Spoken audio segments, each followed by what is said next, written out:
Hello students, welcome to chemistry guide. இன்னைக்கு நம்ம types of chemical reactionல oxidation and reduction reaction பார்க்க போறோம். சரி, இப்போ நம்ம வீடியோக்குள்ள போலாம். oxidation reduction reactionக்கு first நம்ம ஒரு வெசல்ல copper granules எடுத்துக்கிறோம். அதை நம்ம ஹீட் பண்ண போறோம். என்ன பண்ண போறோம்? ஹீட் பண்ண போறோம். இது வந்து ஹீட்டிங். இது என்ன கலர்ல இருக்கும்? First copper will be in a brown கலர்ல இருக்கும். ஃபர்ஸ்ட் வந்து இனிஷியலா அது brown கலர்ல இருக்கும். நம்ம இப்போ ஹீட் பண்றோம். இது என்னது? இது வந்து காப்பர். இதை ஹீட் பண்றோம். ஹீட் பண்ணதுக்கு அப்புறம் என்ன ஆகுது? black கலர்ல ஆகும். ஹீட் பண்ணதுக்கு அப்புறம் ஆஃப்டர் ஹீட்டிங் black கலர்ல ஆகும். ஏன் black கலர்ல ஆகுது?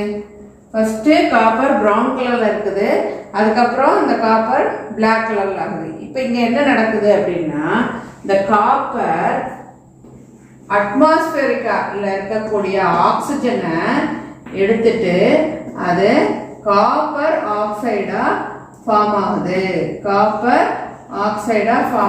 பேலன்ஸ் பண்ணிக்கலாம். 2 இங்கே 2. அப்போ 2Cu plus O2 gives 2CuO. Copper என்ன ஆயிருது? காப்பர் ஆக்சைடா இருக்கு. அப்போ என்னது? Addition of oxygen to copper. So addition of oxygen to copper என்ன ஆகுது? Copper oxide. இதுதான் ஆக்சிடேஷன். சோ ஆக்சிடேஷன் என்னது? Addition of oxidation is equal to addition of oxygen to element during a chemical reaction.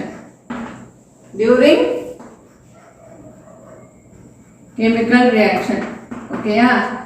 So addition of oxygen to an element during a chemical reaction, அதுதான் என்னது? oxidation reaction. Sorry, இதே reduction. இப்போ இன்னொன்னு என்ன பண்ண போறோம்? இப்போ நம்ம ஆக்சிடேஷன் ரியாக்ஷன் பார்த்தோம். இப்போ இது black கலர்ல ஆயிடுச்சு இல்லையா? நம்ம black கலர்ல ஆனதுல இதுல ஹைட்ரஜனை பாஸ் பண்றோம். என்ன பண்ண போறோம்? ஹைட்ரஜனை பாஸ் பண்றோம். black கலர்ல ஆயிடுச்சு. இப்போ black கலர்ல இருக்கக்கூடிய காப்பர் ஆக்சைடுல ஹைட்ரஜனை பாஸ் பண்றோம். ஹைட்ரஜனை பாஸ் பண்ணும்போது என்ன ஆகுது அப்படின்னா, CuO plus H2 gives Cu plus H2O. அப்ப என்ன இருக்குங்க? காப்பர் ஆக்சைடோட ஹைட்ரஜன் ஆட் ஆகும்போது இந்த காப்பர் ஆக்சைடு திரும்ப காப்பரா மாறிடுச்சு. ஆனா ஹைட்ரஜன் என்ன இருக்கு? ஆக்சிஜனோட சேர்ந்து வாட்டரா மாறி இருக்கு. அப்ப இங்க என்ன நடந்திருக்கு? Copper oxide reduced to copper. இப்ப என்ன இருக்கு? இது ரெடியூஸ்ட். அப்ப இது ரெடியூஸ்ட்னா என்ன அர்த்தம்? ரிடக்ஷன் நடந்திருக்கு. அப்ப ரிமூவல் ஆஃப் ஆக்சிஜன் நடந்திருக்கு. சோ அடிஷன் ஆஃப் ஆக்சிஜன் இருந்துச்சுன்னா அது ஆக்சிடேஷன். ரிமூவல் ஆஃப் ஆக்சிஜன் இது என்னது? ரிமூவல் ஆஃப் ஆக்சிஜன் நடந்திருக்கு. அப்ப ரிமூவல் ஆஃப் ஆக்சிஜன் நடக்கிறது தான் ரிடக்ஷன். So copper gets. அதே இடத்துல இங்க பாருங்க, ஹைட்ரஜனோட ஆக்சிஜன் என்ன இருக்கு? ஆட் ஆயிருக்கு. அப்ப இது என்னது? Oxidation. So hydrogen is oxidized and copper gets reduced. So இதுதான் என்னது? oxidation and reduction reaction. எப்பயுமே வந்து ஆக்சிடேஷன் நடக்கும்போது கூடவே என்ன நடக்கும்? ரிடக்ஷன் நடக்கும். ஏன்னா ஒன்னு ஆக்சிடைஸ் ஆகும்போது ஒன்னு ரெடியூஸ் ஆகும். ரெண்டு எலிமெண்ட் சேரும்போது. ஸோ இதுதான் நம்ம ஆக்சிடேஷன் ரிடக்ஷன் ரியாக்ஷன். ஸோ உங்களுக்கு இது வரைக்கும் புரிஞ்சிருக்கும்னு நினைக்கிறேன். இப்போ இதில் இன்னும் 2-3 எக்ஸாம்பிள்ஸ் பார்க்கலாம். Zinc oxide plus carbon. Zinc oxide இருக்கு plus carbon gives Zn plus CO, carbon monoxide. So zinc oxide plus carbon gives zinc plus carbon. இதில் என்ன இருக்கு? zinc oxide, zinc gets reduced and carbon gets oxidized. Okay, it's upon heating. இது எல்லாமே upon heating தான். Heat பண்ணும்போது தான். அதே மாதிரி இன்னொன்று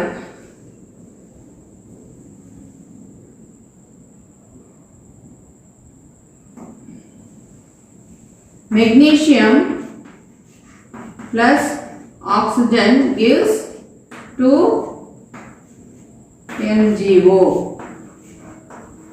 இது ஆக்சிடேஷன் ரியாக்ஷன். இது வெறும் ஆக்சிடேஷன் தான். இது ஒன்று மட்டும்தான் நடந்திருக்கு. நல்லா பாருங்க, மெக்னீசியம் ஆக்சைடா ஃபார்ம் ஆயிருக்கு. மெக்னீசியம் ஆக்சிஜனோட சேர்ந்து, அப்ப இது வெறும் ஆக்சிடேஷன் ரியாக்ஷன். இது ஆக்சிடேஷனும் நடக்குது,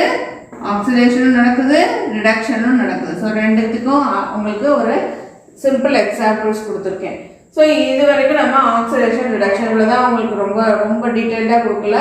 உங்கள் புக்ஸில் இவ்வளோ தான் கொடுத்துருக்காங்க. ஆக்சிடேஷன்னா addition of oxygen or removal of hydrogen, இல்லைன்னா ரிடக்ஷன்னா removal of oxygen or addition of hydrogen. இது இவ்வளோ தான் கொடுத்துருக்காங்க.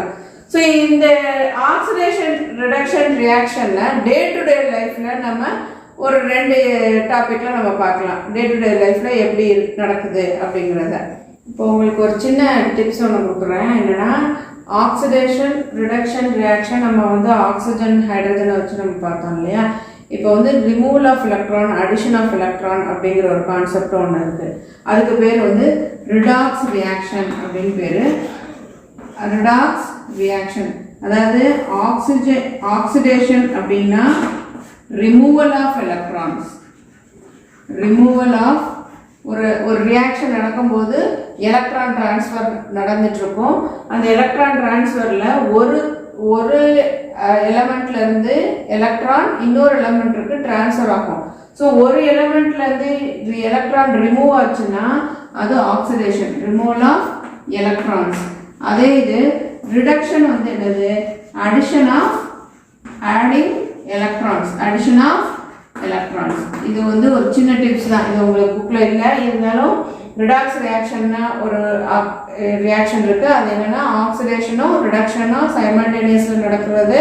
டிரான்ஸ்ஃபர் ஆஃப் எலக்ட்ரான்ஸ், ஒரு இதுலேருந்து எலக்ட்ரான் ரிமூவ் ஆகும், இன்னொரு இதில் ஆட் ஆகும். அந்த ரிமூவல் ஆஃப் எலக்ட்ரானுக்கு வந்து அந்த எலமெண்ட் வந்து இட் இஸ் கெட்டிங் ஆக்சிடைஸ்ட் அப்படின்னு சொல்லுவோம். அதே மாதிரி அடிஷன் ஆஃப் எலக்ட்ரான்ஸுக்கு that element is getting reduced அப்படின்னு ஒரு எக்ஸ்பிளனேஷன் கொடுக்கலாம். ஸோ இது ஒரு சின்ன உங்களுக்கு டிப்ஸ் தான். இது போக எக்ஸ்ட்ராவா. ஓகே, இப்போ நம்ம டே டு டே லைஃப்பில் ஆக்சிடேஷனும் ரிடக்ஷனும் எப்படி நடக்குது அப்படின்னு பார்ப்போம். இப்போ கொரோஷன் அப்படின்னு நீங்கள் கேள்விப்பட்டிருப்பீங்க. இதுக்கு கொரோஷனுக்கு வந்து ஃபார் எக்ஸாம்பிள் நம்ம மெட்டல் லைக் அயன், காப்பர், அப்புறம் சில்வர், இது எல்லாமே நம்ம எடுத்துக்கிட்டோம் அப்படின்னா இந்த அயன் கெட்ஸ் ஆக்சிடைஸ்டு. அப்போ என்ன ஆகும், இந்த அயன் வந்து ப்ரௌன் ஆயிரும். அயன் வந்து நல்ல ஷைனி மெட்டலாக இருக்கும். இது என்ன ஆகும், ஆக்சிடைஸ் ஆகும்போது ஒரு ப்ரௌன் கலரில் ப்ரௌன் கலரில் ஒரு ரஸ்ட் ஃபார்ம் ஆகும், ப்ரௌன் ஆகும். இது ஷைனியாக இருக்கும். இப்போ இந்த ஷைனியாக இருக்கக்கூடிய அயன் ப்ரௌன் ஆகும்போது நம்ம என்ன சொல்கிறோம், அதை ரஸ்டிங் அப்படின்னு சொல்கிறோம். இது வந்து ஒன்லி ஃபார் அயனுக்கு மட்டும்தான் ரஸ்டிங் அப்படின்னு சொல்லுவோம். அயனுக்கு மட்டும் என்ன சொல்லுவோம், ஆக்சிடேஷனை வந்து ரஸ்டிங் அப்படின்னு சொல்லுவோம். இது அட்மாஸ்பியரில் இருக்க மாய்ஸ்சரோட அயன் கம்பைன் ஆகி it forms a brown colour rusting. சரி, இப்போ காப்பர், சில்வர் இது எல்லாமே ஷைனி மெட்டலாக தான் இருக்கும். காப்பர், சில்வர் இது எல்லாமே என்னது, ஷைனி மெட்டலாக தான் இருக்கும். இந்த காப்பர் சில்வருமே உங்களுக்கு நல்லா பார்த்துருப்பீங்க. காப்பர் பாத்திரத்தில் ரொம்ப நாள் அப்படியே வெளியே வச்சுருந்தீங்கன்னா ஒரு மாதிரி க்ரீன் கலரில் ஃபார்ம் ஆகும் இல்லையா.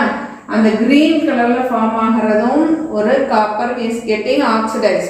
அப்போ இந்த மாதிரி வந்து ஒரு ரியாக்ஷன் நடக்கிறது கரோஷன் அப்படின்னு பேர்.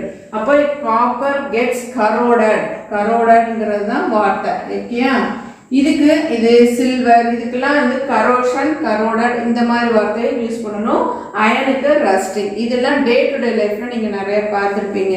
ஸோ இந்த மாதிரி இந்த ரஸ்டிங்கை வந்து ப்ரிவெண்ட் பண்றதுக்கு நம்ம என்ன செய்வோம்னா பெயிண்ட் பண்ணுவோம் இல்லையா.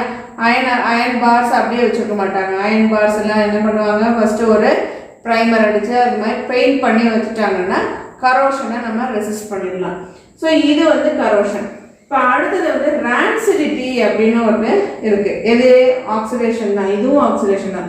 நம்ம அந்த இது முறுக்கு ஸ்நாக்ஸ் ஐட்டங்கள் ஆயிலில் மேட் பண்ண ஸ்நாக்ஸ் ஐட்டங்கள்லாம் ரொம்ப நாளாக வந்து பேக்கெட்டில் போட்டு வெயிலே வச்சு பாருங்கள், கொஞ்சம் பிரித்து பாருங்கள், அப்போ வருமா அது வாடை வரும். அது என்ன வாடை அப்படின்னா, ஐயோ காம்பி போன வாடை இருக்குது, கெட்டு போன வாடை மாதிரி இருக்குது, இதை சாப்பிடவே முடியாது அப்படிங்கிற ஒரு இது இருக்கும் இல்லையா.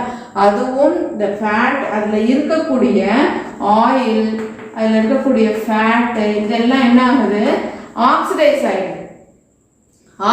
ஆகிட்டு அதை வந்து நம்மளால சாப்பிட முடியாத மாதிரியான ஒரு ஸ்மெல்லு கொடுத்துருது. ஸோ இதுவும் என்னது, இந்த ப்ரெசன்ஸ் ஆஃப் லைட்டில் ரொம்ப நாளாக வச்சுருக்கும் போது, சன்லைட்டில் ரொம்ப நாளாக வச்சுருக்கும் போது இந்த ஃபேட் இது எல்லாமே என்ன ஆயிடுது, இட் இஸ் கெட்டிங் ஆக்சிடைஸ். அப்போ இந்த ஆக்சிடைஸ் ஆகும்போது இதை நம்ம என்ன பண்ணணும், அதனால இப்போல்லாம் என்ன பண்ணுறாங்க அப்படின்னா இந்த ஆக்சிடேஷனை வந்து கம்மி பண்ணணும்.